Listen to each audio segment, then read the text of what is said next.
This is Michael Lombardo of A to Z Sports Nashville, here to break down 4 plays from the Titans' 13-12 Week 4 loss against the Buffalo Bills. For over 13 years, I've worked in film departments at programs like Virginia Tech, Ohio State, and MTSU, helping coaches break down game film, helping coaches like Frank Beamer, Jim Tressel, Bud Foster, Manny Diaz, Rick Stockstill, and more. I'm going to use my knowledge of the game to break down this week's loss. We're going to start right off the bat with a negative offensive play. It was a hard one for the offense. Once again, they were not able to get 7 points, and a lot of that had to do without the run game really get going.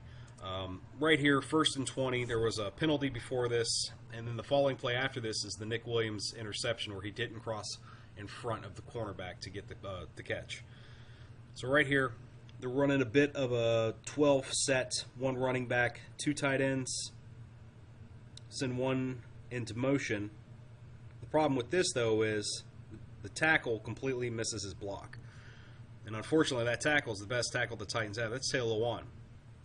So instead of that being potentially no gain or maybe a 2-3 yard gain itself, now it's 3rd and 22. If you see in the end zone copy right here, could have been his foot. We're not 100% sure yet. We're still trying to find things out about that.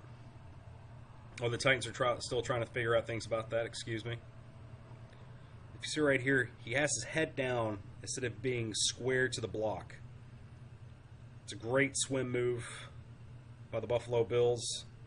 Boom, in the backfield. A lot of those runs lately, that's what's been going on with the Titans. They've been getting in the backfield before the runner can even get going. So we're going to go to a positive sign over here. One of the things that A to Z were able to notice was right here in crunch time, as usual, Marcus Mariota is able to put the team on his back and go. Right here, if you look, they're disguising a blitz. Right at the snap of the ball, you can see them go back into coverage.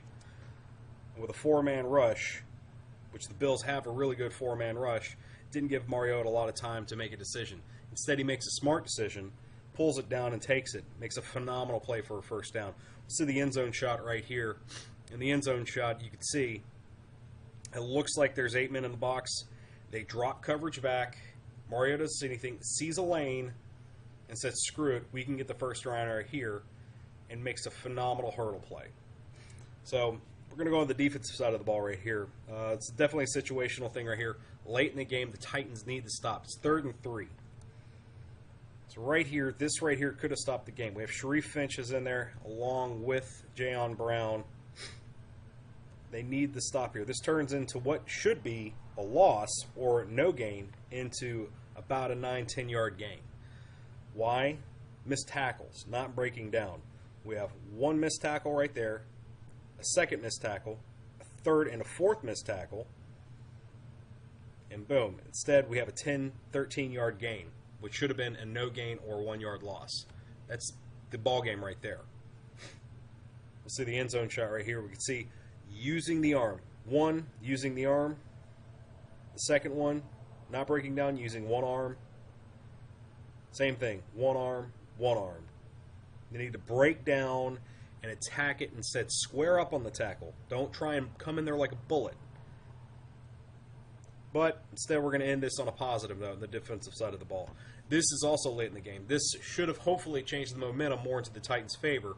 Unfortunately, couldn't get the touchdown off this turnover, but this is once again watching Adoree Jackson coming into his own as a great, great corner. He attacks the wide receiver and the right where the ball's coming into, where it's squared up. Boom, pops the ball up. That's all Adoree's ball. He's able to get a couple of yardage gains on that as well. See the end zone copy. It's going to spot shadow right here. When it comes up to his interception, I want to also say Kendrick Lukes makes a great decision right here by not trying to go after the ball himself. He tries to go out for it, realizes Adoree has it, lets Adoree take it, and sees if Adoree can do anything with it. Now, hopefully, against the Ravens this coming week, they can keep making better decisions and getting the run game going so we can pull a W out instead of a loss.